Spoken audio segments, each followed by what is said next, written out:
Hello everybody, how are you? I hope all are well. For today we have a psycholinguistic class.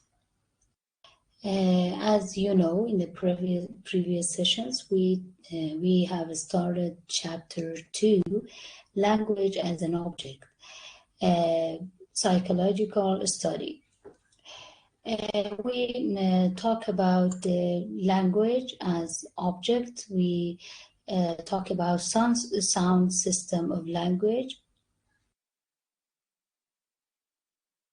We have defined the phonetics. What does phonetic means, and we discuss about the in fact different topics related to phonetics, which is the step of studying language.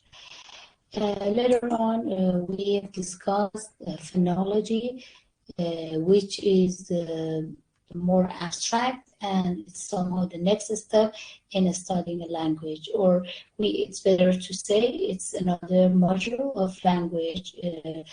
Phonology describing, in fact, the way language sounds work in a section, and in fact we are studying the system of sound and the rules of sound system. Later on we have discussed about word and word structure. As you know, the third module of language is morphology, which deals with words and word structure and studying the internal structure of words. We discussed about specific lexical suffixes, prefixes, and there's inside words, which we call them morphological rules. Later on, we talked about sentence structure and what does a sentence structure mean in grammar or syntax. We discussed about rules for creating phrases and how the big words come together in order to create a phrase, and the phrases and the next steps connect together in order to create a larger unit, which we call a sentence. Also, we talked about grouping and, in fact, linking phrases. And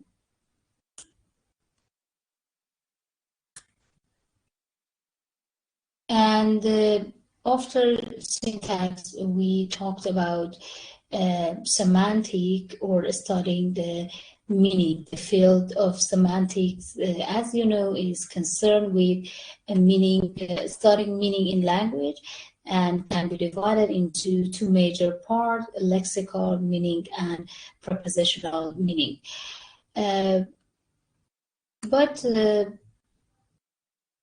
The next topic was a real word use, how the words are used in a language, and language is generally used in a large context with some sort of purpose in mind. And for a specific purpose in our mind, we use a specific, we're looking for, in fact, finding out specific words.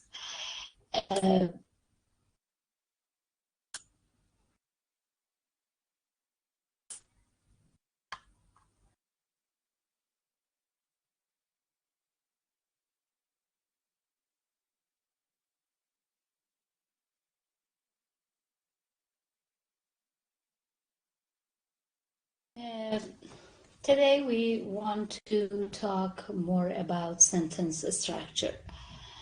You know that words, including their internal sound and structure, are crucial to language. Words, as a specific unit of language, has got their own sound and structure, and they have an important role in language. But language doesn't occur as just a set of isolated words, but instead as words put together in systematic, rule-governed ways.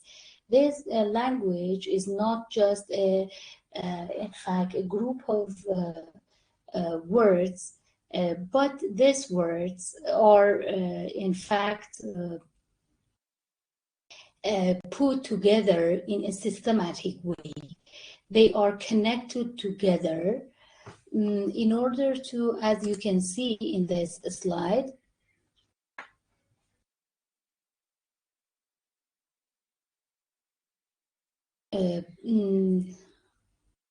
yes,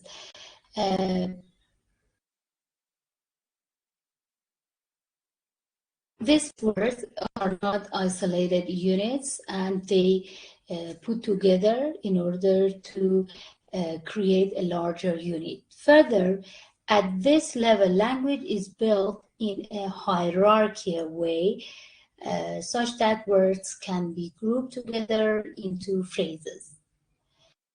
At the first step, when words come together or connect to each other, they create phrases. Syntax is the study of how sentences are formed.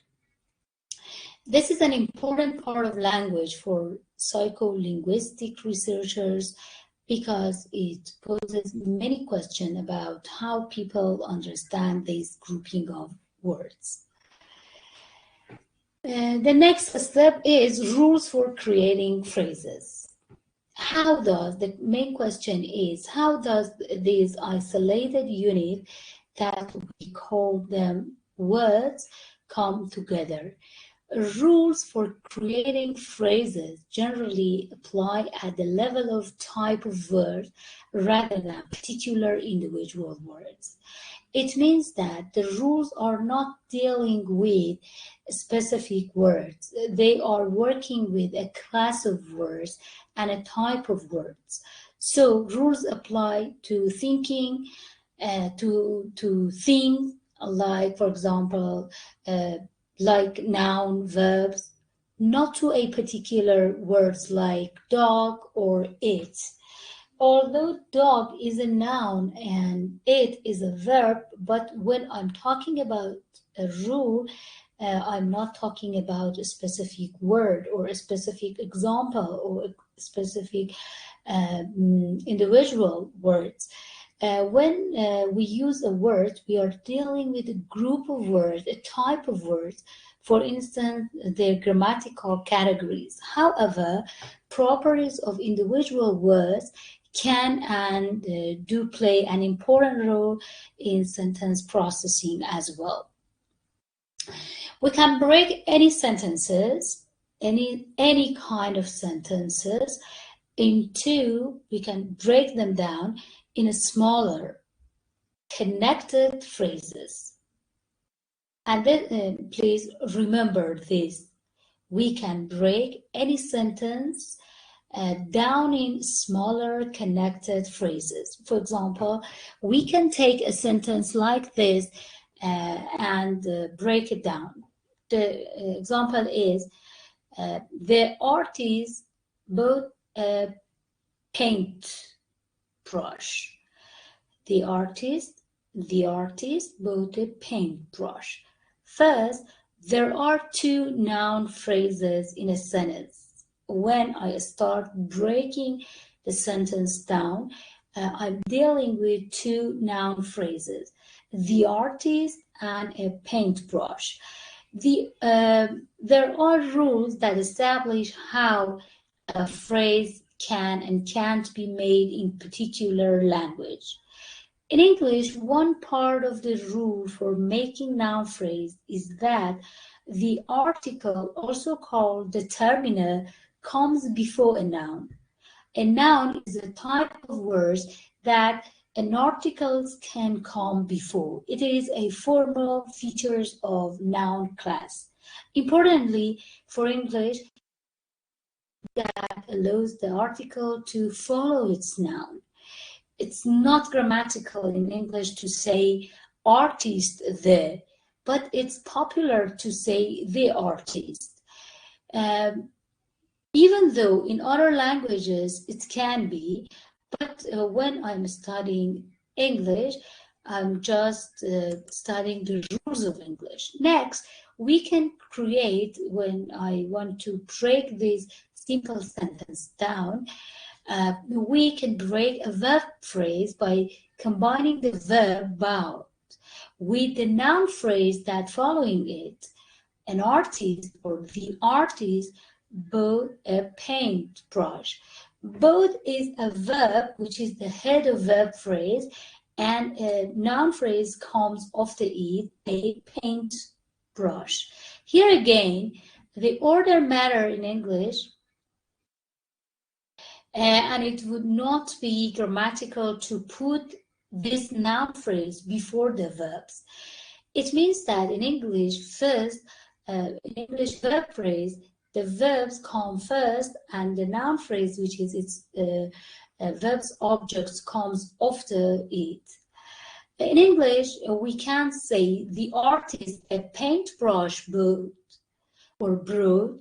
However, again, this could be grammatical in other languages. It means that once we do that, we can have diversity among different languages. But each language, as an individual, has got its own specific features. Anyway, this brings up an important point. Language experts are generally not interested in how people should speak, but rather how they actually do. We are not dealing with should, we are dealing with what actually. And so the rules for syntax or grammar for a language researcher are not about style. For example, whether you should end sentence with a preposition or rather are intended to capture the facts about how people actually speak. Once again, what linguists seek to understand is not your 8th grade English teacher's grammar. In studying English, we are dealing with what the native speakers do when he or she talks. Grouping and linking phrases. The next topic is grouping and linking phrases. As with sound of language,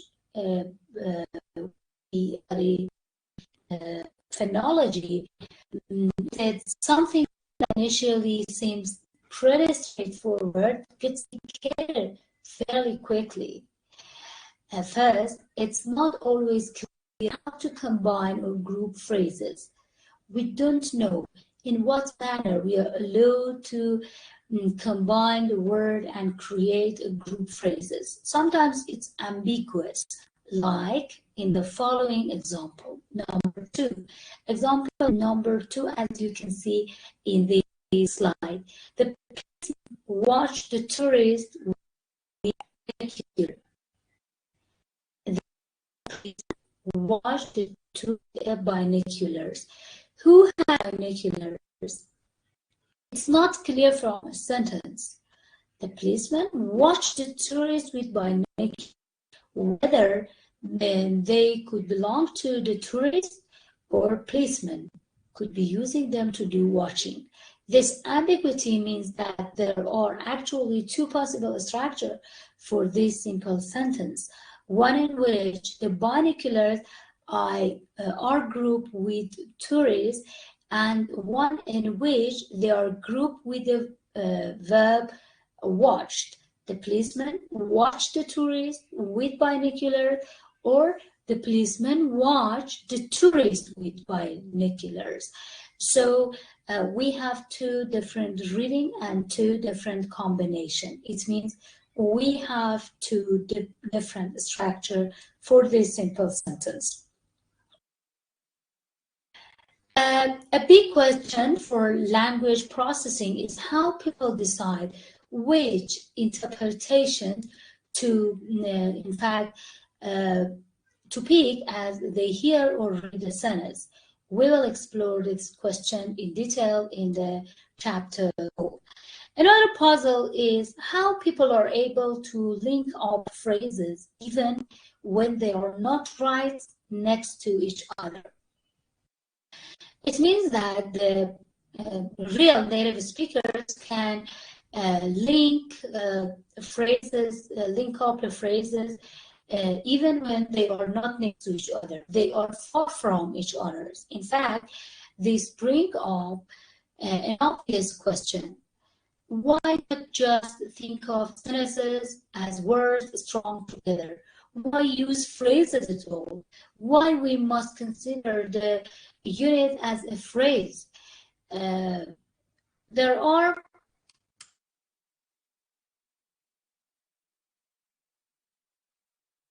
actually lots to think that sentences are organized phrases with so many reasons for considering or in fact having phrases in sentences. Books and books worth effect. Let's just look quickly at one example that shows why we need phrases. There is a rule in English that the subject of a sentence and its verb are linked such that the form of the verb change to agree in number with the subject. You are aware of agreement in languages. There is some links between subjects, and in many languages, subject agree with verbs in number, in gender, or anything else. For example, in number 4, you have two examples. The artist wants to borrow some money from Mary, and another example is the artist wants to borrow some money from Mary. And the things to notice here is that the verb want either has an S or not, and that what determines what the verb should have an S is whether the subject artists is singular or plural. If I use artist, the artist in a singular form, we use the verb wants. But if I use a plural subject, the artists, we use the form of a verb as want, not wants. The following sentences are ungrammatical in English because the verb disagree number. When I say the artist want to borrow some from Mary, this is because there is disagreement between subject and verb. But when I say the artist, it's better to say not wants. But it's not enough to convince anyone that we need phrases. All this is a reason for considering sentences as a combination of phrases. But it's not. So what happens when the subject gets still more complicated?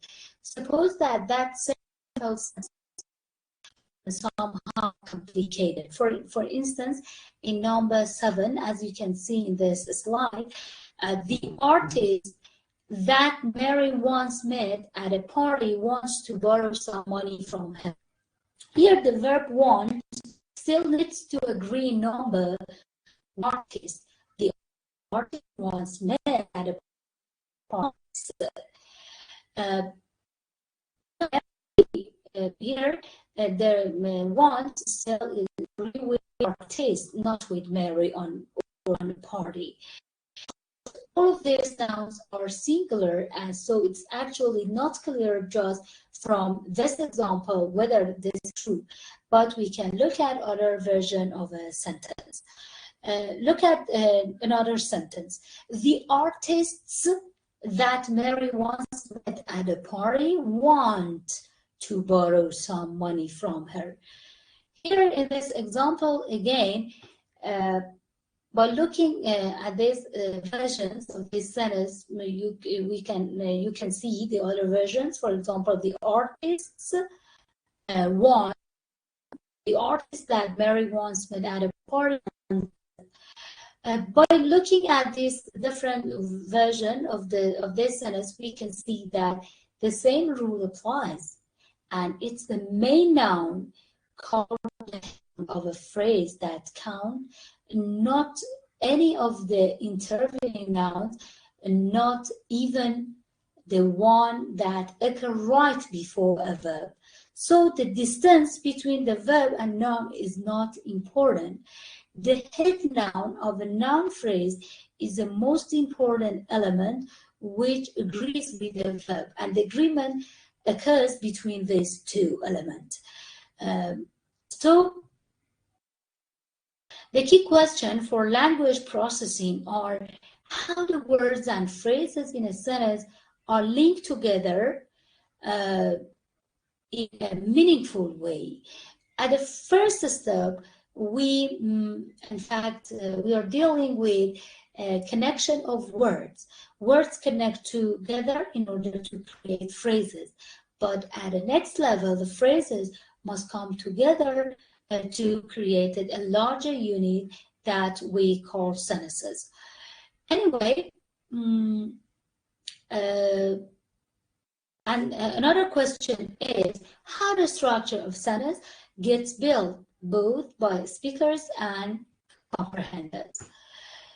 The next topic is meaning, and now I want to talk about meaning.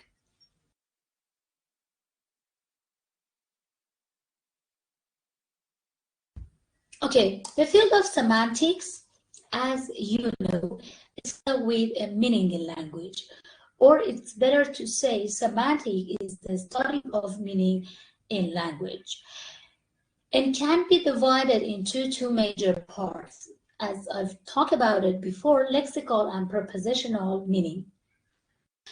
Lexical semantic focus on word meaning. For example, the meaning of a word cat, prepositional.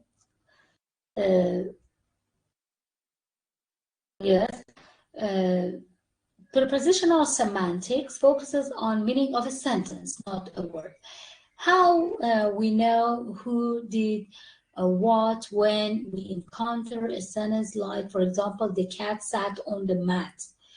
In both cases, there has been a debate about what language refers to.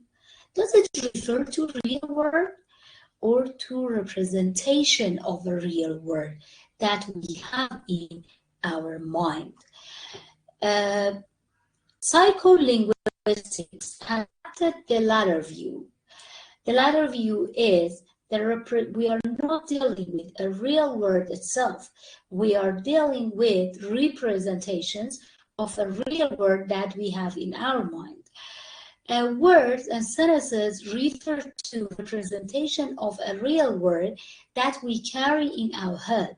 This means that in order to understand meaning in language from a psycholinguistics perspective, we need to know what these, in fact, mental representations are linked and how language links to them.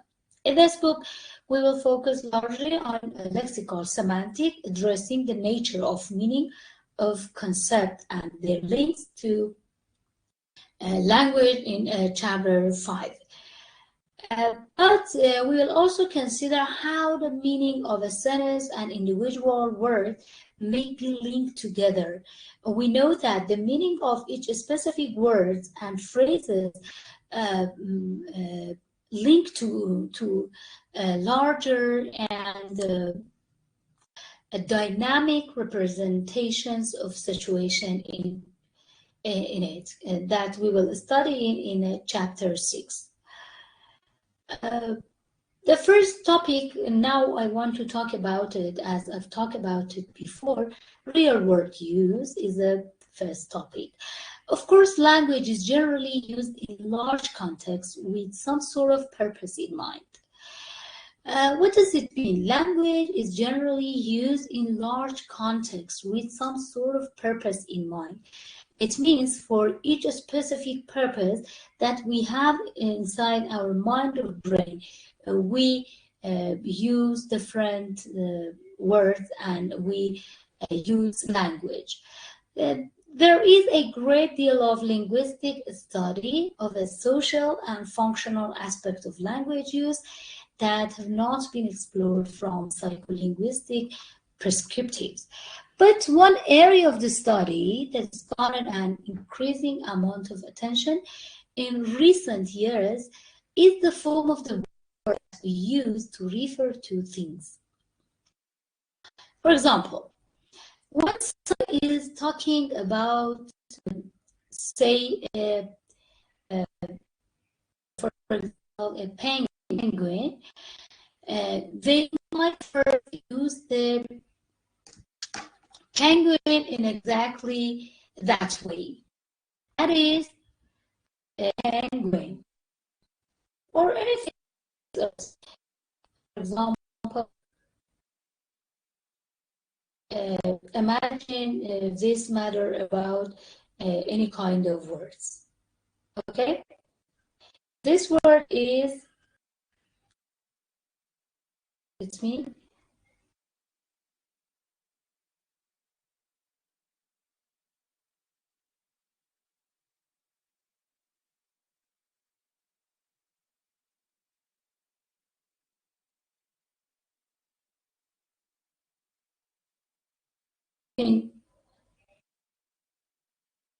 Penguin.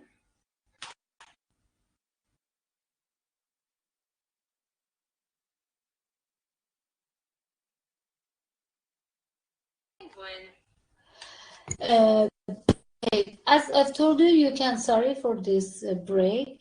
A penguin, you can, as I've told you, you can imagine any kind of word.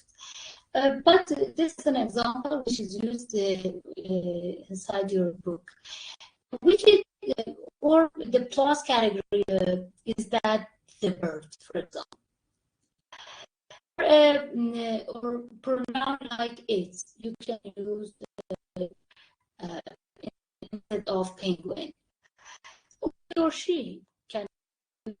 As it turns out, speakers are actually quite systematic in terms of the full reference that select. Then sound downright when the wrong native speakers, it means that they know, actually they are aware how was the best form of words. A moment that a friend walk up to you and after saying hello, start with, after I fed those to that thing, unless that is a preference work with penguin, your quite natural response might be, what? Which penguin? What are you thinking about? Your friends would sound doubtful. It means that whenever somebody is talking on things, you must add things, or you must have in fact, common knowledge about the topic you are talking about. Notice here that while for phonology, for morphology and syntax, we could talk about rules that might be broken and resulting in informances in topics related to real world use. There are fewer ironclad rules, and so sentences and words may be perfectly well formed and even sensible, and not be appropriate to felicitous for context. And so in In this area, there is an additional complication. We must consider the context of language, not just prior linguistic context. It means when I say context, we have two kinds of context. One of them is linguistic context, another one is outside context or real context. So it's better to say, in fact, instead of using a linguistic context, it's better to say context. For understanding it, sentence is not important or prior linguistic context. For example, what people have just said or written. But the information that is shared among the speakers and listeners, including mutual knowledge between listener and speakers, that is derived from knowledge shared by virtue of being members of the same community, is called context. So we have two contexts. The first one is called context, which means linguistic context, sentences which comes before or have been written before, or other context, a real context around you. For example, if your friends walk up to you while you were both visiting an aquarium and you were standing next to a set of penguins and a bucket of fish, then the statement above might actually be fallacious. It has its felicity. What does it mean? It means that based on the context in which you put, you can understand the meaning of words. When your friends, you give two fish to penguins, and you are at a class, for example, at psycholinguistic class, it's seemed weird, and somehow your friends looks odd. What you may say, what do you say? What kind of penguins? What fish? What are you talking about? But if you are near an aquarium and there is a basket of fish in your friend's hands, when he or she tell you that I gave to penguins, it's somehow acceptable for you and it's not odd. So the context is a very important and illuminating element and help you to understand or get meaning easily. Linguists have been interested in accounting for how language refers to the same things in different contexts. In other words, what determines the form of referring expressions? Gondel, Hedberg, and other researchers proposed the giveness hierarchy, which is a set of cognitive status that can be matched to the form of referring expression. In this approach, the use of different determinants and pronominal forms signals different mental states. Different determinants and pronominal signals different mental states and restricts the set of possible reference of referring expressions for the listener. This hierarchy is shown in the following table, as you can see on page 31. In focus, when a status is in focus, we want to put an emphasize or focus on it. The form is it, he, she, they. Activated, that, these, for example. Familiar, that, when something is familiar, you can use that. For example, you could get that rabbit you saw the other day. Uniquely identified, if something is uniquely identified, you must use the plus noun. For example, the child picked up the rabbit.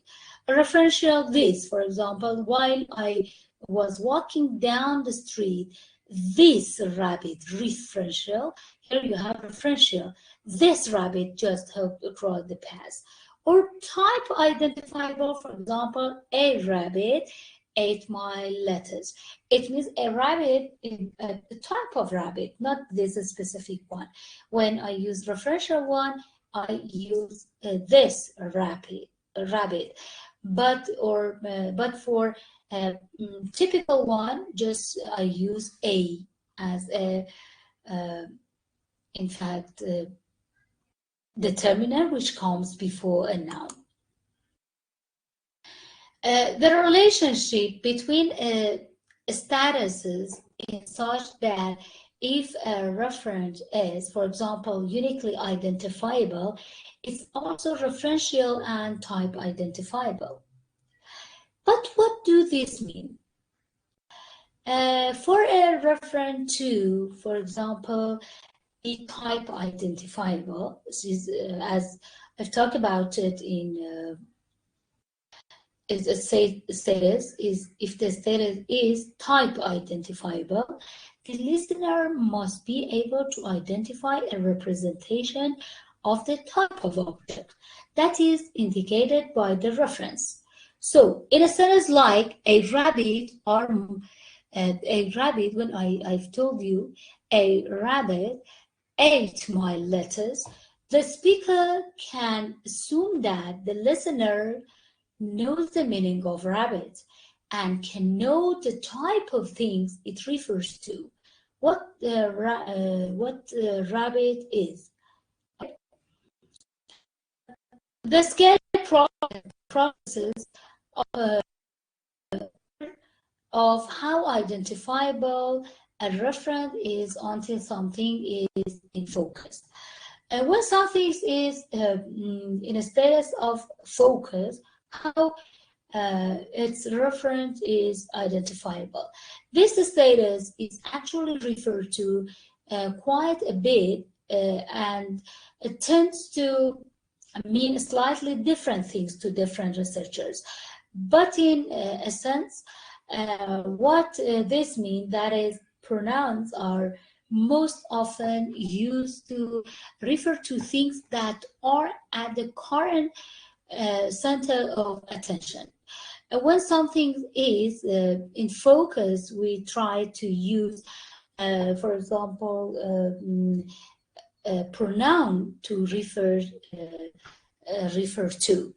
As we shall see later how pronouns are interpreted during processing is actually somewhat complicated, but this basic idea is a special issue. Another similar way that this idea has been framed or formed is in terms of accessibility of the referent. In this case, it's degree of activation or accessibility. By word activation, we mean accessibility of a referent in a mental representation that determines the form of its reference. Pronoun will mark the high accessibility of the referent. When we use pronoun, it means that its referent is highly accessible, which means that the referent will likely, one, have been mentioned within the same sentence, or whether have few alternative referent possibilities, or be in a cognitive focus, or be in, for example, mentioned in previous discourse. So based on this four elements, whether it's mentioned within same sentence in a previous discourse, or it has few alternative reference possibilities, or it has that reference is in cognitive focus, all of them are possible reasons. In this approach, how accessibility markers like, for example, definite description usually refer to reference that are stored in long-term memory, which correspond to mutual knowledge shared as member of the same community. High accessibility markers like pronoun, it means that when something is more accessible in a context, it's better to use a pronoun for its reference, as its reference, sorry. On the other hand, it's referred to references in short-term memory. Anyway, both of these approaches and the others have those centered on an idea that for reference and co-reference, the status of the referent is crucial to the form of referring expression. We must be careful about the status of reference, and based on the status, we must use proper referring expression. And we, as a speaker, decide to use a pronoun, a typical form, or anything else.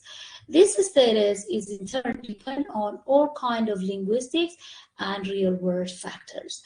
And so it is in this type of study that we see how language and non-linguistic factors are linked together.